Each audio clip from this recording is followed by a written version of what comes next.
So here's part 2 to my sliding bike rack project that you can see up there with the Unistrut and the hooks from Gearblocks. It's working out really well and I really like it, especially for how cheap it was.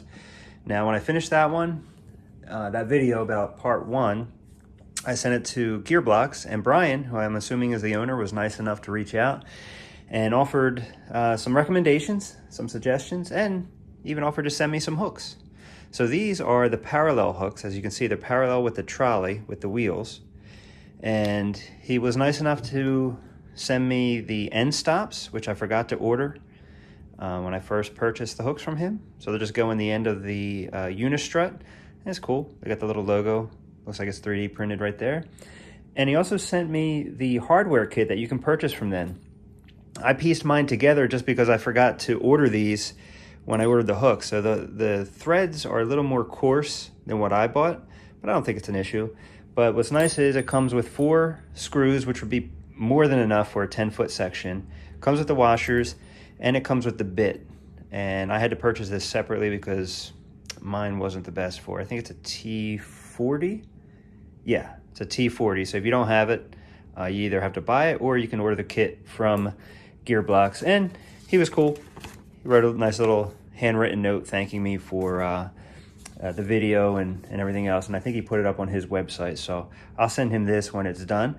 But these are the parallel hooks, which will work nice for me because once I'm past the garage door rail, I can hang bikes or wheels perpendicular to the garage door rail right there. So I do have to move the TV, which I don't use. So I'm probably just going to take it down. But anyway, this is part 2, and I'll see how these hooks work out. All right, so there's the hooks in place and the end cap. I'll save the hardware for when I redo this rail. I'll eventually probably just put a 10-foot in, then I can avoid any seams in the rail. But as you can see, now everything is perpendicular to the wall and works out really well for wheels and, you know, probably a bike or two going perpendicular. Someone asked if these hooks swivel. They do not. They're fixed in place. You either buy parallel or perpendicular, which is fine for me because I'm limited with that garage door rail. If they swiveled here, I mean, I guess it would be okay, but for me, it's, you know, not a big deal. And I wanted to point out, tightening this is a 10 mil. So find your 10 mils so you can tighten that up. Thankfully, I still had mine. And the sticker mentions that, I don't know if you can see that, it is 65-pound safe working load. It tells you what size channel the hook fits. And just a little detail, but the owner actually puts blue tape in here, so this label does not stick to your hook. That's nice. Thanks for doing that, Brian. That's appreciated. Now we don't have to peel off the stickiness from the hook. So this works really well. There's other options if you want to try to make your own hook that swivels. I think One-Up makes something. It might work with this rail. I don't know.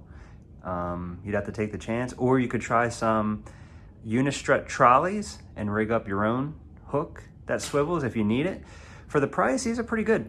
I'm very happy with this. I think all in, I'm probably around 150, 160 bucks. And that's only because I bought a couple sections of 5-foot rail instead of just buying a 10-foot. So Unistrut in 5-foot sections is probably 35 to 37 bucks. And I actually have 3 in total. 1 is cut down. Whereas you could buy a 10-foot section of the Unistrut for 35 bucks at Home Depot. I just didn't want to bother with that, and I was doing it all by myself, so it was a little more difficult. But anyway, there's a sliding rack. Works great. Very happy with it. Any questions? I guess leave a comment. I don't know how to do this YouTube thing, but let me know. Thanks.